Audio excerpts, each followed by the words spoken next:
Okay, so we are live. Not yet. 5 seconds, please.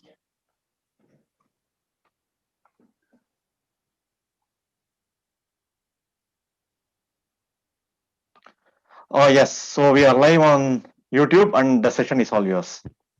Okay, thanks. So I'm Markov Kohlweiss. So we have three chairs, me, James Howell, and Venkat Coppola. So we have three papers. I will present the first, and then we'll switch to I will switch to monitoring for questions, and the other session chairs will take over. So the first paper is on multi-base discrete logarithm problems by Mihir Belare and Vaidai, and Vaidai will present the talk. Can you share your screen? Yes. Yes. Can you guys see it? Yes, perfect. Okay, thanks for the introduction. And so the main result of our work is, should I start? I'm sorry, just checking. Okay, yeah, so the main result of our work is a tight proof of security for the Schnorr identification scheme from a new interactive assumption, which we call the multi-base discrete logarithm problem. And so let's start by giving some definitions. So let G be a group of parameter P and with generator G. The secret key of the identification scheme is selected randomly from ZP, and the public key just G raised to the X. And the Schnorr identification scheme is just a 3-round scheme for the prover to prove that it indeed holds the secret key. And in the first round, the prover will sample a random R from ZP and raise G to the R and send the resulting element in big R to the verifier. Upon receiving this element R, the verifier will select a uniform random challenge in C, and the prover will need to produce essentially the discrete log of this element R times big X to the C. And if it can't produce this response Z, then the verifier will accept. And the security notion that's usually required for this scheme is that of impersonation under passive attack. And this notion requires that a prover not holding a secret key to not be able to impersonate. And this is formally captured via this game. And in this game, the adversary needs to first produce a commitment R, and upon receiving a challenge C, it needs to respond with some response Z, so that the game will check and so that this transcript will actually fool the game to accept. And we also defined the following advantage notion quantity just to be just the probability that the game accepts. And in addition, this adversary gets to access transcripts passively, but this can be simulated perfectly for the Schnorr identification protocol because of the honest variance knowledge property. And so typically this is the in past works, the security of this is proved via rewinding reduction to discrete log, and this incurs a square root loss in the following form. So in particular, if you're given an impersonation adversary, you can construct a DL adversary B so that the advantage is related in the following form, where there's a square root because the DL adversary here needs to rewind the adversary A. And there's no known type reduction from DL. And actually evidence suggests that such rewinding is might be necessary if you were to start from just DL. And what our result shows is that type reduction do exist if we indeed instead start from a different assumption, which we call the multi-base discrete log, or MBDL for short. And in particular, we can give results of the following form. If we're given an adversary A, then we can construct adversary B against MBDL so that their success probabilities are tightly related. And the hardness of this problem is justified in against generic algorithms. And this allows for more efficient instantiations of Schnorr identification and signature schemes. And in addition, we believe that MBDL as well as generalized forms can see further applications, simplifying proofs as well as tightening reductions. And so let's see what MBDL is.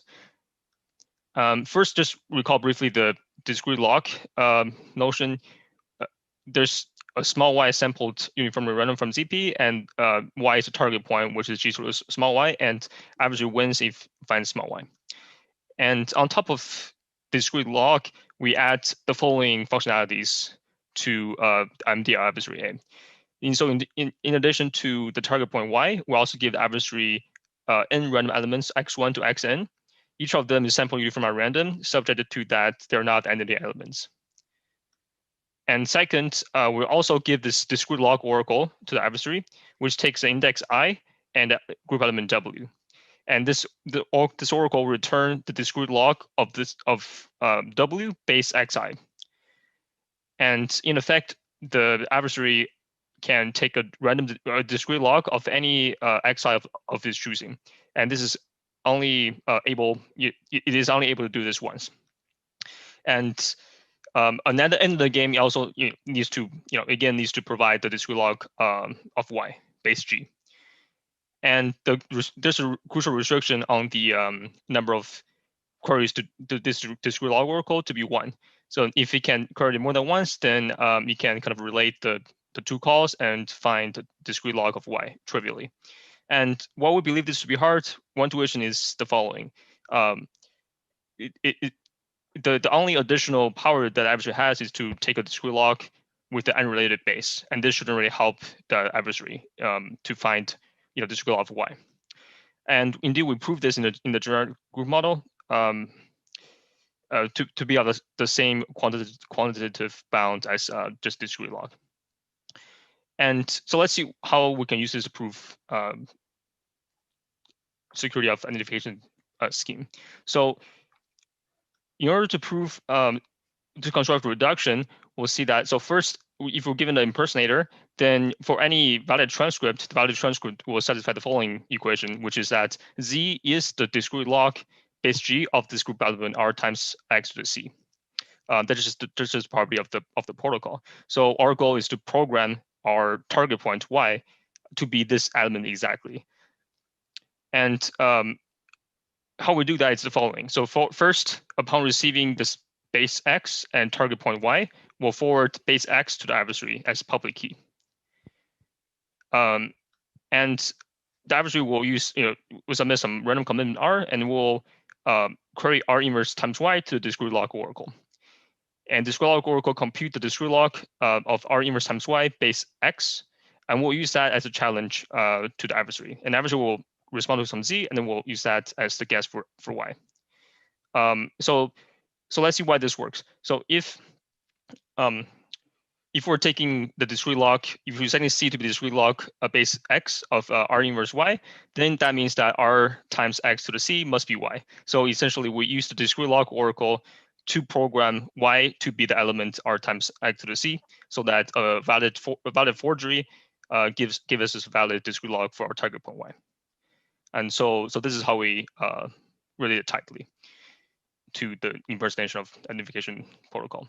And overall, we think that MVDL as a DL-like assumption can be applied in other settings.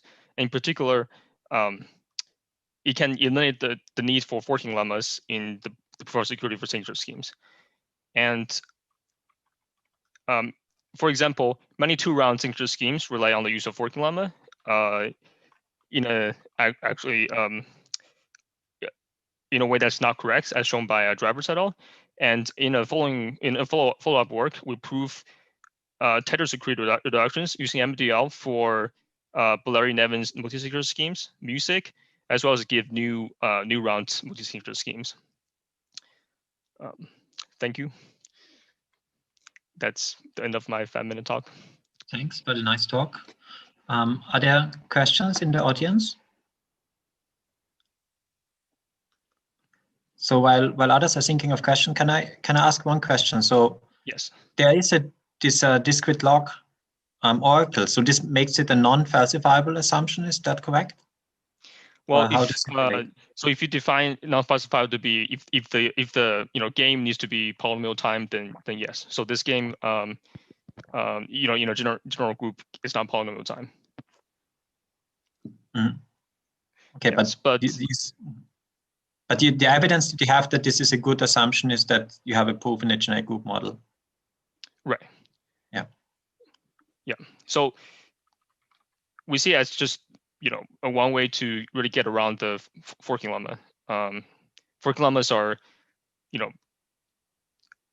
everything is hard to use and very error prone, and this kind of gets around that. I agree. Yeah. Can you reduce it to discrete log using rewinding, or that's hard, right? That you cannot relate it using because the game it's hard to simulate this game unless you can take discrete logs of elements. So yeah, so exactly, if it's not falsifiable, it's kind of hard to construct a reduction using, if you give an NVIDIA adversary, it needs to take a discrete log, so it's hard to kind of construct reductions with it. Okay. There is one question on Zulip. The question is, Muhammad asks about the tools that were used for the proof. So maybe perhaps we could give a short overview. Oh, which proof tools? For the proof of GGM model or I guess yeah, maybe. I don't know the question.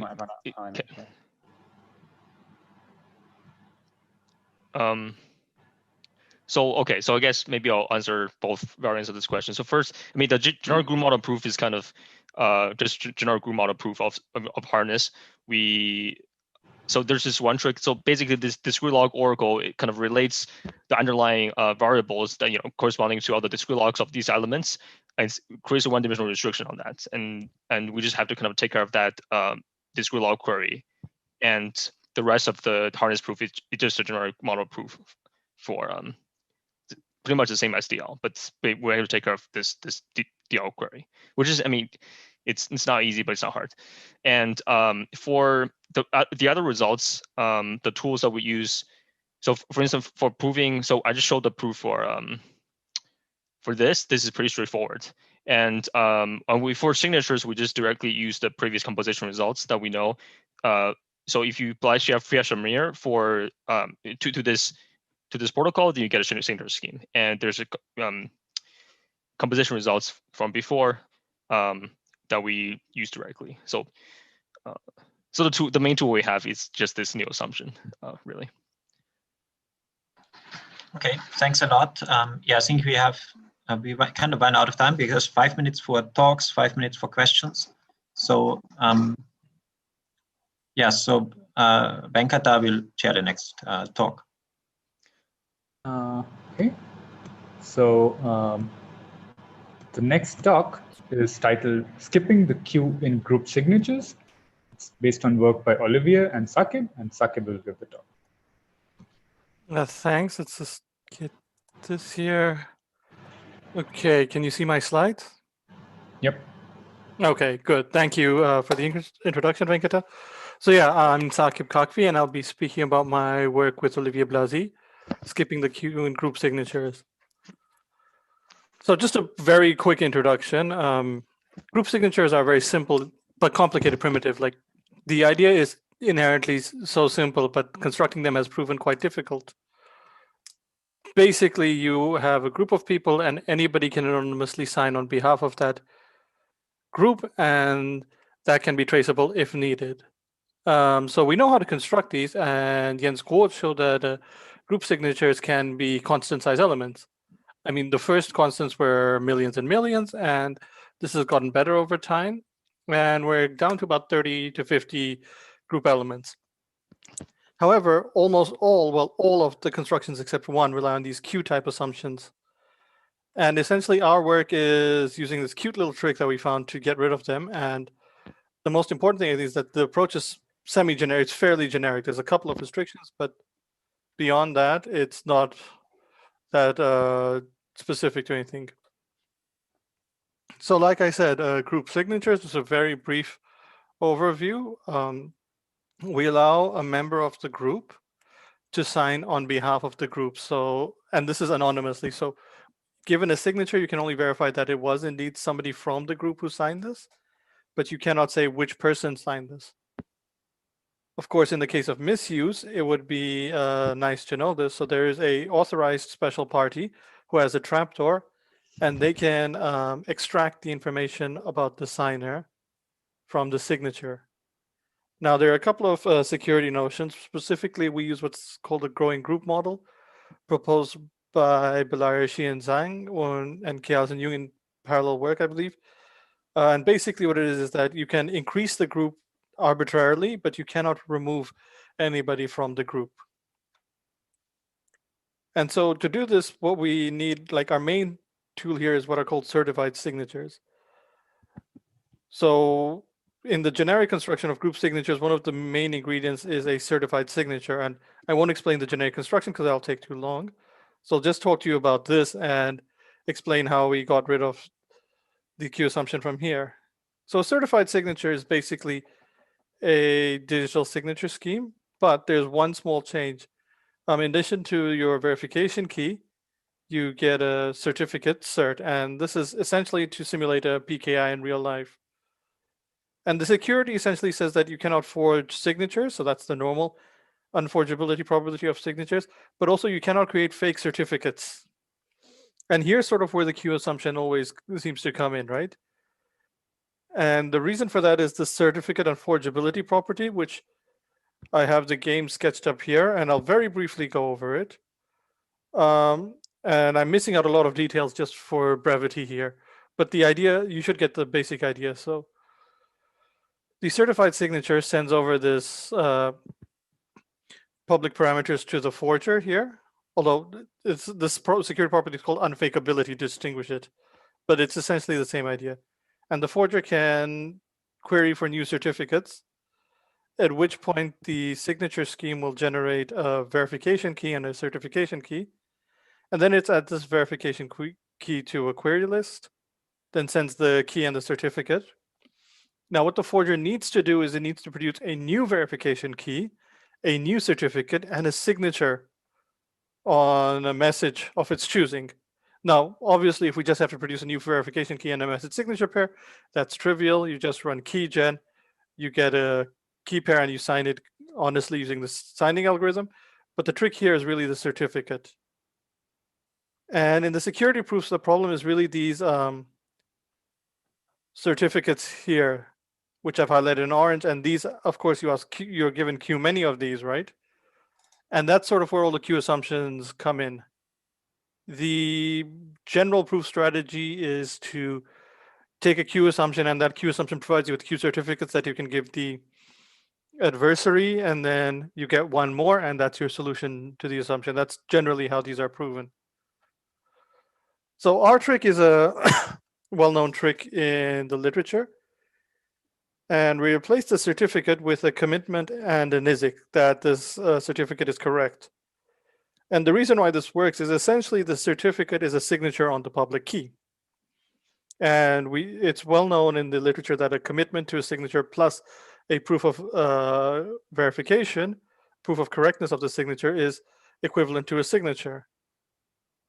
And once we have this, we can then use standard techniques using zero knowledge proof. So we replace the commitments with random commitments, and then we use trapdoors to simulate our proofs using the zero knowledge.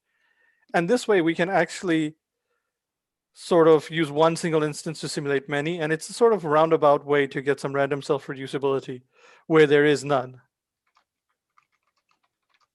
And that's essentially the crux of our trick. And once we now have this new certified signature scheme with the commitments, we no longer have a Q type assumption. We can actually take that and plug it into the generic construction, and we get our new group signature scheme. And just a comparison of some of the schemes, and there's a full version of this table in the paper, which you can have a look at. All the known schemes were sort of Q-type schemes, and they range from 37 to 39 elements, of course, depending with different splits between G1 and G2. Our work has this generic construction, and we have 42 elements. There is the work of Lebert, Peter, and Jung from Crypto 2015, but they rely on structure preserving signatures, so their approach isn't completely generic and doesn't apply immediately, whereas our work is completely generic. So any improvement or any efficiency gain in any of the underlying parameters is a direct gain for us.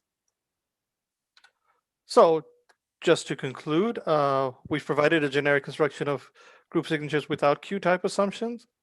We showed how to convert one of the building blocks from Q-type to standard assumptions, which is the main tool that we use here. And our signatures increase in size, but as you saw on the table, they're still comparable to known signatures.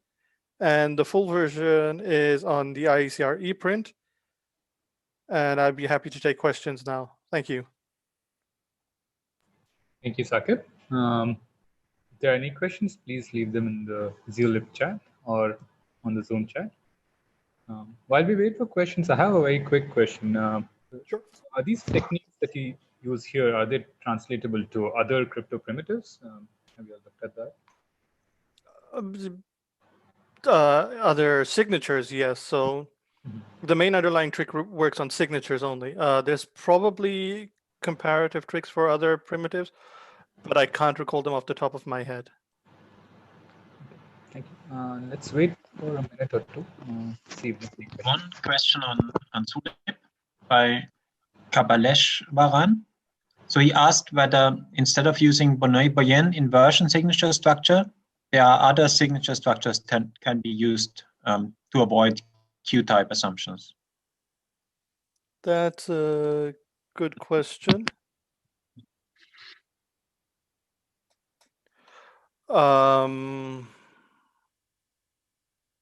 That's actually a good question. I've never thought about that, but I don't think so.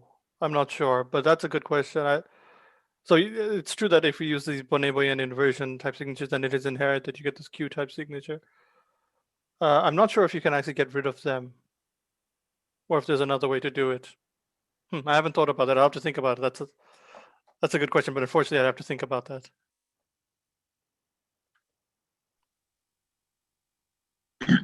So there's another question by Muhammad. And so he asked, by generic, do you mean that it applies to all group signature schemes? No, we mean generic in the sense that we just have, we just need any instantiation of the primitives that we require. So you need a certified signature scheme, you need a zero knowledge proof, and all these things. And any variant of these will work. Of course, if you choose them cleverly, then you can combine them more efficiently. But essentially, if you just have all the ingredients that require any instantiation of any of these schemes, then that's what you get. Then you get a group signature, a fully secure group signature scheme. And this generic construction goes back to Jens Kort. So this is a very old generic construction. It's not ours. We just looked at it and fixed one of the pieces in there. Okay, thank you, Sakib. Thanks. For the last talk, I'll hand it over to James. Yeah, great. So our last talk is on incremental cryptography revisited, PRFs, nonces, and modular design. By Vivek Art, Mihir Balair, and Louisa Kati. I'm sorry you don't have the full 10 minutes, but hopefully we can fit some time for questions if you're quick. Thanks. Okay, so you can see my screen and hear me properly, right? Yeah. So hi, I'm Vivek, and I'm going to briefly talk now about incremental cryptography and incremental pseudo-random functions. This is joint work with Mihir and Louisa. Consider a party that wants to compute a cryptographic function, say for message authentication on a large document. It does so by applying the function to the document and generating the tag. This could be slow to do for large documents. Suppose the party now needs to edit the document in order to update it. If we use the function to generate the tag for the updated document from scratch, it would again be slow and inefficient. This is problematic in today's age of big data, where one often deals with large documents that require real-time and frequent updates. So instead, we could use the property of incrementality, which was first introduced in 1995 by Bellare, Goldreich, and Goldwasser, to use the tag of the unedited document, and the editing details to generate an updated tag much faster than computing the tag from scratch. Incrementality has already been studied for different areas of cryptography, like message authentication, encryption, hashing, digital signatures, public key encryption, and even program obfuscation. One basic area in which it has not been studied, however, is pseudo-random functions. So we bridge this gap in our work. So why are incremental pseudo-random functions of interest? Adding incrementality to pseudorandom functions allows for improving the efficiency via the use of incremental functions in a broader range of applications, more specifically those that need pseudorandomness. Consider, for example, key derivation, where an application holding a key k regularly uses its data to generate subkeys ki. This data may consist of a mix of static data, which stays constant, and dynamic data, which is different in each iteration. Using an incremental PRF will allow updating from ki to ki plus 1 faster than computing it from scratch. We divide our contributions into 3 parts, namely definitions, tools for modular design, and constructions. We introduce the new syntax of incremental function families. The syntax for these objects is nonce-based, and I differ more on this to the full talk. We also introduce a form of strong correctness for these incremental function families. The benefit of this strong correctness is that it allows for simplification of our security proofs. We provide security notions for our incremental function families. The first notion we cover is incremental unforgeability. This is an extension of the basic security definition from Bellari et al. 95 and is used for incremental message authentication. We then move to incremental pseudorandomness, which is the extension of PRF security to the nonce-based and incremental settings. We also show that our definition of IPRF security implies IUF security for an incremental function family. The benefit of this is that it allows us to get incremental message authentication for free once we have an incremental PRF. The schemes can be considered for 2 scenarios. In the single document setting, security is guaranteed only when a single document is considered as being edited and updated. On the other hand, in multi-document schemes, security holds even when there are multiple documents with different file names or identities that are being edited simultaneously.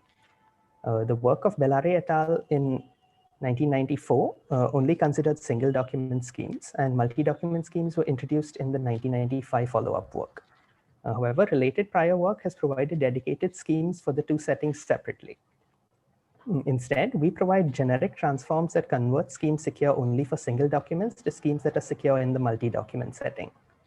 Our first transform works for all types of edit operations, but has a security reduction which is not tight. The second has a tight security reduction and works for a large class of edit operations, even if not all. So these transforms work for both IUF security and for IPRF security. Further, we provide a transform that builds a single document IPRF scheme from an incremental hash function. This serves as an extension of the Carter-Wegman paradigm to the incremental setting, and we can achieve multi-document security via our STM transforms from earlier.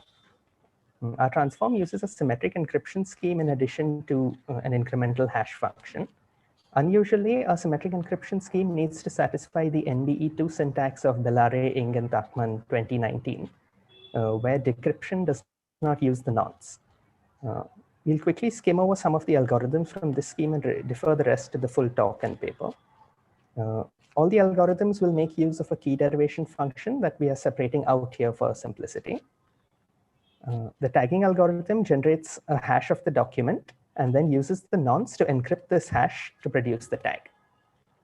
The update algorithm, meanwhile, uses the existing tag to get the hash value h via decryption, and then feeds this value along with the other necessary inputs into the hash update algorithm to get an updated hash h prime. This is then encrypted using a nonce by the symmetric encryption scheme to produce the updated tag. So finally, we apply our previous transforms to build IPRFs based on various existing message authentication schemes. Now, the basic concept here is to extract an incremental hash function from the message authentication scheme, and then use our IHDE transform from the previous slide to build an IPRF. We show our definitions for IPRF security, which means that we automatically get IUF security. First, we see that when we look at the PMAC1 and PMAC schemes in our syntax, we directly obtain IPRF security for them, and therefore IUF security follows immediately. For the XORMAC, GMAC, Poly 1305 AES, and PWC schemes, Their natural expression in our syntax gives us IUF security, but not IPRF security. And this is basically because these schemes require the nonce to be part of the tag. To get IPRF security, then we instead extract an incremental hash function from each of these constructions and use our IHTE transform to get IPRF security. Finally, we note that the PMAC plus and ZMAC schemes actually do not achieve incrementality from the natural expression in our syntax. However, we are still able to extract an incremental hash function from these constructions, and then we use that along with the IHTE transform to get IPRF security. So here's a summary of our contributions. More details can be found in the full talk on YouTube and on our in our publication on ePrint, which is report 2020/1360. Thank you, and I'll be happy to take questions if there's time. Great, thanks for that talk. I don't see any on Zulip actually, and we've gone into the next session by time, so I think we'll just go to the next session and thank all of the speakers that have given their talk so far. Are you giving the next talk as well? Yeah, I am. Okay, so yeah, I could just introduce the next session on non-interactive zero-knowledge proofs. We are joined here by another chair,